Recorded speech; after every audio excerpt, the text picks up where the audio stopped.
Shalom, selamat pagi Bapak Ibu Saudara yang terkasih dalam Tuhan. Kita berjumpa lagi dalam Art of Worship Morning Devotion. Saudara, mungkin saudara hari ini sudah menyerah akan doa yang saudara naikkan. Saudara mungkin sudah sangat lama menanti jawaban dari doa-doa yang saudara naikkan. Pertanyaannya, seberapa cepat saudara menyerah untuk doa-doa yang sedang saudara naikkan? Kita seringkali ingin seperti ketika kita pesan barang ketika belanja online.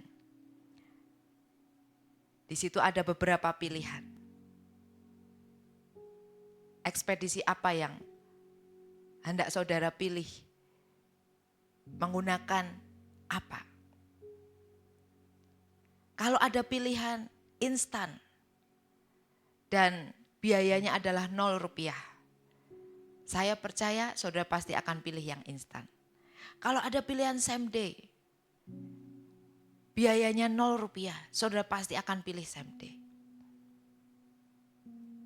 Tapi ada barang-barang yang kita mau pesan, jaraknya sangat jauh, tidak bisa instan ataupun same day.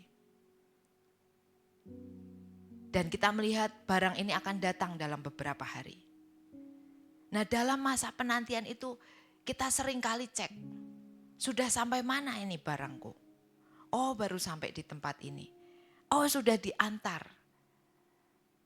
Oh, sudah mau sampai ke tujuan. Kita terus cek.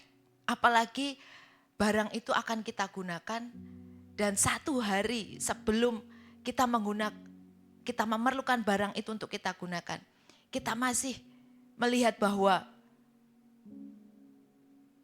belum ada tanda-tanda barang itu akan dikirim. Semakin kita deg-degan. Waduh, ini mau dipakai barang belum datang. Kita sering cek di luar. Kok tidak hadir ya? Kok tidak datang ya? Di mana ini barangku? Bahkan saking gak sabarnya, saudara lihat resinya, saudara telepon kurir yang mengantar. Sampai mana mas? Saya sangat perlu barang ini. Demikian pula ketika kita menaikkan doa. Kita berpikir bahwa aduh, aku butuh nih. Ini bisa lewat ini. Dan kita mulai menjadi cemas.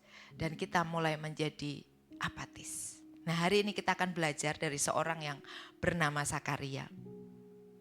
Tapi sebelumnya saya mau ajak saudara untuk berdoa terlebih dahulu. Tundukkan kepalamu, mari kita berdoa. Tuhan, kami membuka hati kami untuk firman Tuhan hari ini. Seringkali kami mengalami ketika kami menaikkan doa-doa dan doa-doa kami sering terlambat. Buat kami mengerti dan menyadari Tuhan. Buat kami belajar akan kebenaran firman Tuhan pagi hari ini.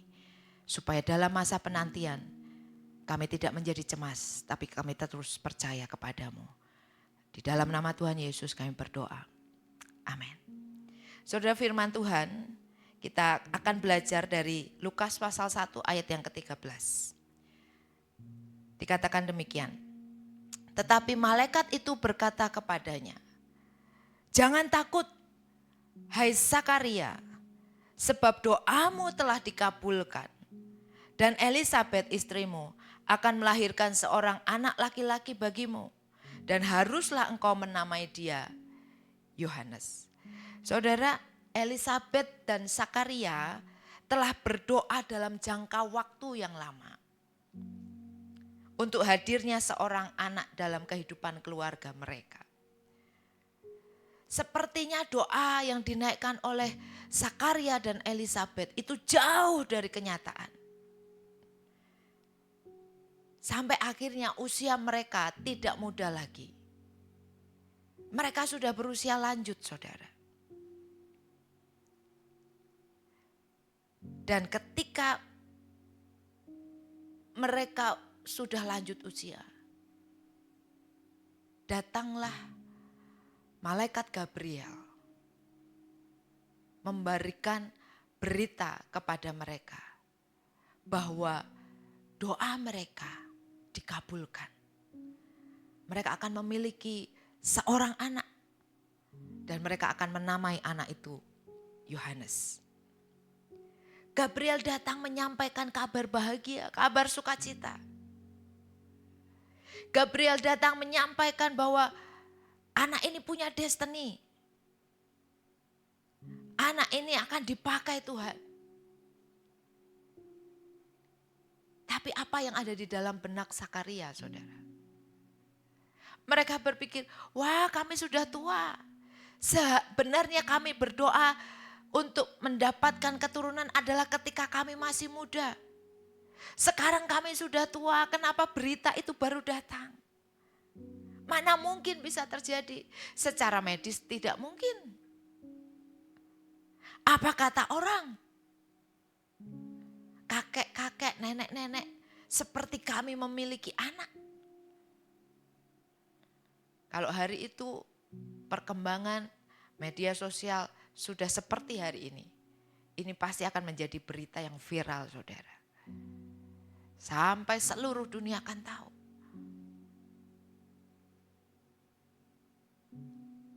Berdoa ketika mereka telah menikah.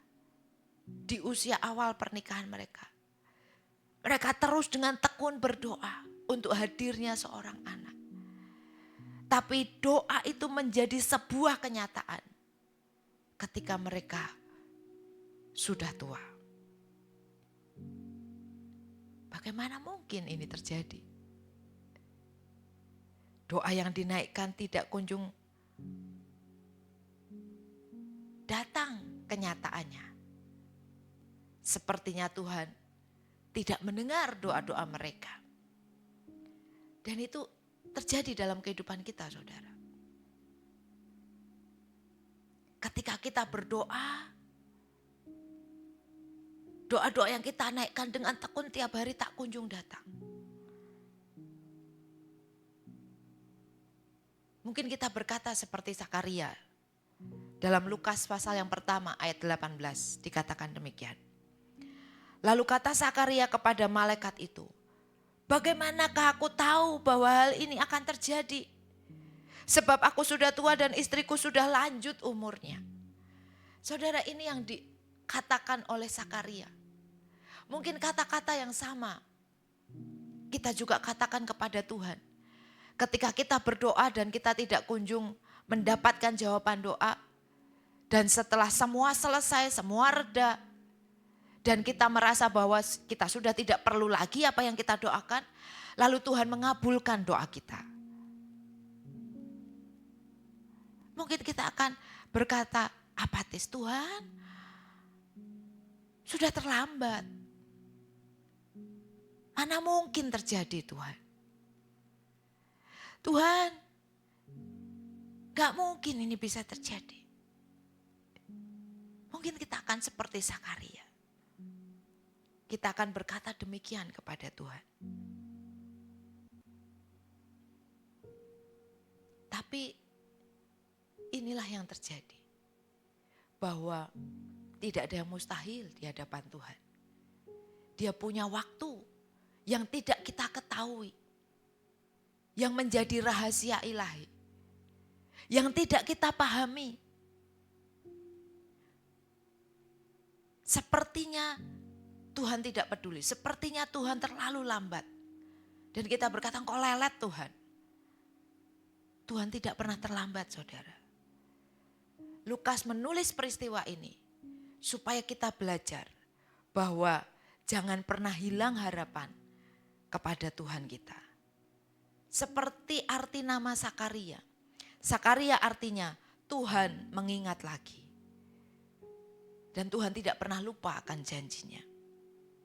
Firman Tuhan di dalam 2 Petrus pasal yang ketiga ayat yang ke-9 dikatakan demikian. 2 Petrus 3 ayat yang ke-9, Tuhan tidak lalai menepati janjinya. Sekalipun ada orang yang menganggapnya sebagai kelalaian. Tetapi ia sabar terhadap kamu. Karena ia menghendaki supaya jangan ada yang binasa. Melainkan supaya semua orang berbalik dan bertobat. Saudara, Tuhan tidak pernah lalai. Sekalipun orang menganggap bahwa Tuhan itu lalai, tapi Dia tidak lalai. Jadi jangan pernah hilang harapan. Tuhan selalu ingat. Dan ini adalah polanya Tuhan. Dia tidak pernah lalai akan janjinya. Seperti nama Sakaria, bahwa Tuhan mengingat lagi. Dia mengingat doa-doa saudara dan saya. Dia akan selalu ingat dengan janjinya. Jadi tetap percaya dan jangan hilang harapan.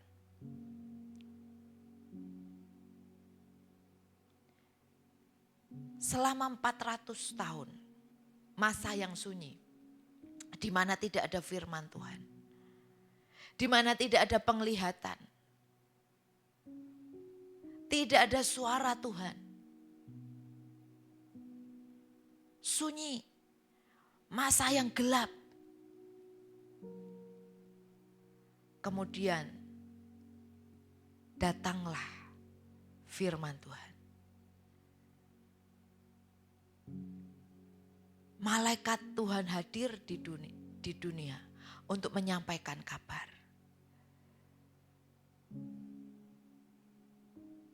Tentang kelahiran Yohanes yang akan mempersiapkan kedatangan Mesias, yaitu Yesus Kristus, yang menjadi kabar baik buat saudara dan saya. Kuasanya, kebangkitannya, itu yang akan memerdekakan kita, yang akan membuat kita diselamatkan. Jadi jangan pernah hilang harapan. 400 masa yang sunyi, yang sepertinya sudah tidak ada harapan. Tapi Tuhan ingat akan janjinya. Dia mengirimkan putranya untuk memberi keselamatan buat saudara dan saya. Dan semua orang percaya lainnya. Demikian pula dengan doa-doa kita.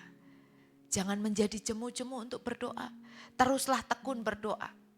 Jangan hilang harapan.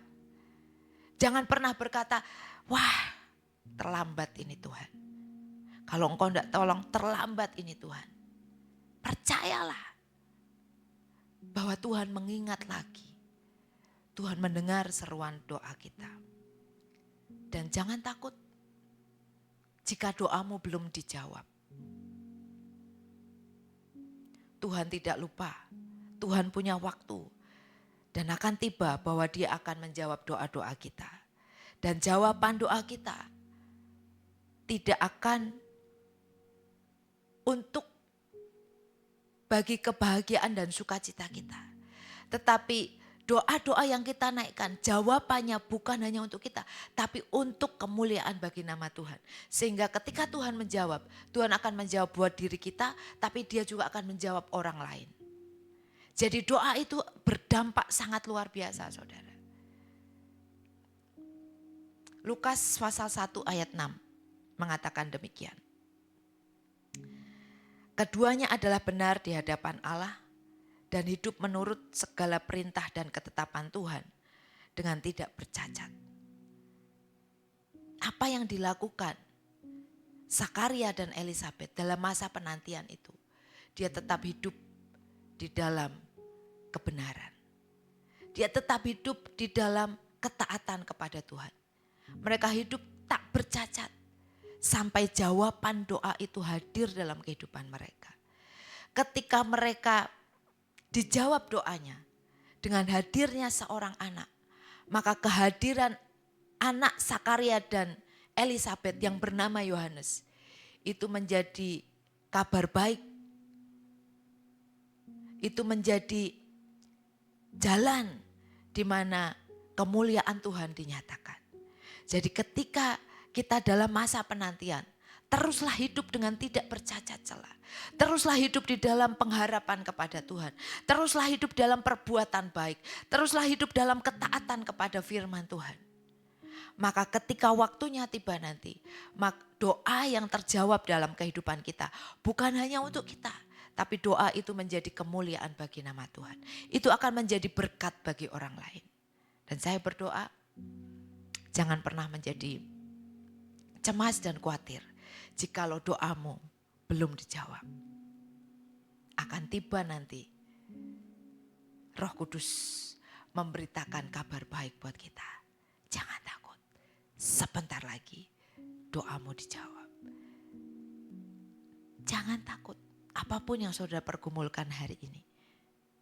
Saudara mungkin bergumul dengan kesehatan. Saudara bergumul dengan keuangan. Perekonomian saudara. Saudara bergumul dengan teman hidup. Saudara sedang bergumul dengan kehadiran anak. Saudara mungkin sedang bergumul dengan rumah. Saudara mungkin sedang bergumul dengan masalah anak saudara. Jangan takut. Tuhan mengingat lagi. Tuhan setia dengan janjinya. Dia akan memberikan kita tepat pada waktunya. Dan kalau dia menjawab doa kita, maka bukan hanya untuk kita yang menerima kebaikan dari doa-doa itu. Tapi doa itu akan menjadi kemuliaan bagi nama Tuhan. Amin. Amin. Tundukkan kepalamu, mari kita berdoa. Tuhan, terima kasih. Engkau mengingatkan kami untuk kami terus ada di dalam iman kami kepada Tuhan. Untuk terus kami berharap kepada Tuhan. Bahwa doa-doa yang kami naikkan tidak akan pernah sia-sia. Akan ada waktunya Tuhan. Bahwa doa itu akan terjawab. Dan ketika doa itu dijawab, kami tidak hilang iman. Ketika doa itu dijawab, kami tidak apatis. Ketika doa itu dijawab, kami tidak takut. Karena Engkau Tuhan yang tepat pada waktunya. Engkau Tuhan punya waktu yang terbaik dalam kehidupan kami. Terima kasih Tuhan, kami bersyukur. Kau memberkati jemaat-Mu yang pagi hari ini mendengarkan kebenaran firman Tuhan. Biar kiranya Tuhan memberkati, Tuhan menyertai mereka dimanapun mereka berada. Apa yang mereka kerjakan baik di rumah, di kantor, di showroom, di resto, di salon, di rumah sakit, di sekolah, dimanapun mereka berada. Mereka yang bekerja di properti, mereka yang bekerja di multi level marketing. Tuhan Kau memberkati sehingga apapun yang mereka kerjakan Tuhan buat berhasil. Kau juga memberkati kesehatan dari teman-teman yang mengalami kelemahan tubuh untuk Pak Pasaribu, Bu Pasaribu, Pak Jamaludin, Oma Ruth, Oma Esther, Pak Yosia Effendi, Ibu Yohana diberkati oleh Tuhan. Dan mereka dipulihkan dari hari ke hari. Terima kasih Tuhan. Kami mau menyerahkan hari ini sepenuhnya ke dalam tangan Tuhan. Di dalam nama Tuhan Yesus kami berdoa. Saudara terkasih dalam Tuhan, arahkan hatimu, pandanglah kepada Tuhan dan terimalah berkat-Nya. Tuhan memberkati engkau dan melindungi engkau. Tuhan menyinari engkau dengan wajah-Nya dan memberi engkau kasih karunia. Tuhan menghadapkan wajah-Nya kepadamu dan memberi engkau damai sejahtera. Kau diangkat naik dan bukan turun, jadi kepala dan bukan jadi ekor. Apapun yang dikerjakan oleh tanganmu Tuhan buat berhasil. Dan penyertanya kekal sempurna mulai saat ini sampai Maranatha Tuhan kita Yesus Kristus datang yang kedua kalinya. Amin. Terima kasih sudah bergabung dalam Ark of Worship Morning Devotion pagi hari ini. Jangan lupa malam ini jam 7 akan ada doa bersama. Ada prayer tree. Dan didahului dengan jam 6 akan ada buka puasa bersama. Saya mengundang saudara untuk saudara menikmati hadirat Tuhan jam 7 di prayer tree. Selamat beraktivitas. You are blessed.